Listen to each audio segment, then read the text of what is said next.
Certainly great to welcome you back to the show. Each and every week we highlight a Health Beat segment, and this week it's rare lung disease. Joining us is a world-renowned doctor, Dr. Jeffery, and a patient, John. John, what led to your diagnosis and what was so hard about getting it? I thought I was having a heart attack, and when it came out that I did not have a heart attack, the chest x-ray showed that I had a spot on my lung, and my primary physician couldn't figure out what it was, but he monitored it. And over 8 years, he sent me to pulmonologists, GIs, to understand what was going on, because I was becoming more short of breath. I was always clearing my throat, and there were problems with extremities getting cold, and I couldn't screw in a light bulb without losing my breath. And we're talking on the telephone and gasping for air.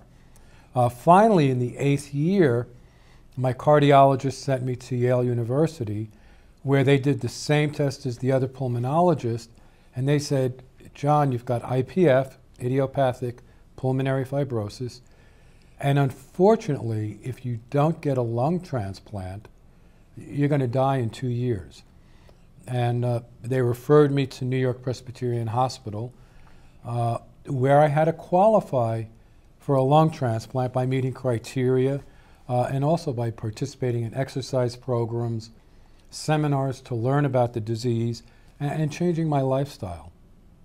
And fortunately, in 2012, I was one of the fortunate few to get a lung transplant. And 2.5 years later, here I am trying to educate others about the disease. Well, John, I love your inspiration. And how does life feel with a new lung? I feel like a new person. I'd like to say I feel like a 17-year-old again, but I'd be lying. I feel great.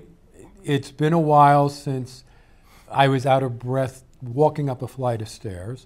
You know, my lifestyle has changed a bit. I take 38 pills a day.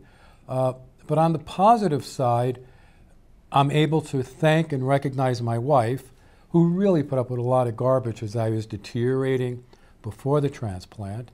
I'm able to do an interview like this and hopefully make people aware of the disease and make doctors aware of the disease to look that one step further, where my other doctors just wrote me off as being obese, allergic to cats, or asthmatic. And the change in life is I now take 38 pills a day to prevent rejection of my new lung, and I can't eat sushi. So not a bad trade-off, I'll put it that way. Well, I join you there, John. Not a lot of us can eat sushi, but Dr. Jeffery, you're world-renowned in this subject. What's the call to action? Well, the call to action that the survey results bring to bear really echoes John's story, that it takes a long time to make this diagnosis, predominantly because we docs aren't thinking about this disease. It's not on our radar screens when somebody comes in with shortness of breath and cough. The call to action is also that we need to do more to educate patients.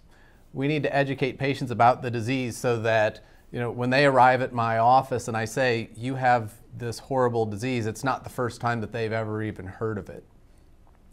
We would hope to also educate caregivers and build support networks for caregivers, because as John's story, you know, vividly shows, it was so important that his wife was a big part of his support system. But we also need to support the supporters, because they can't do their job of being caregivers if they're tired all the time, you know, if they're worn out and can't cope. So we need to develop support systems for them.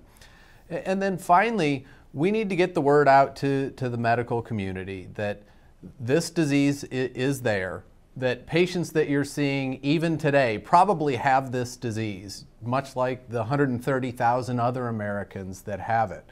But if you don't think about it, you're going to diagnose heart disease or asthma that may not be there or may not be the cause of the symptoms. Well, that is definitely important information. Dr. Jeffery, thank you for caring for our health. And John, man, you are an inspiration, continued success, and happy living.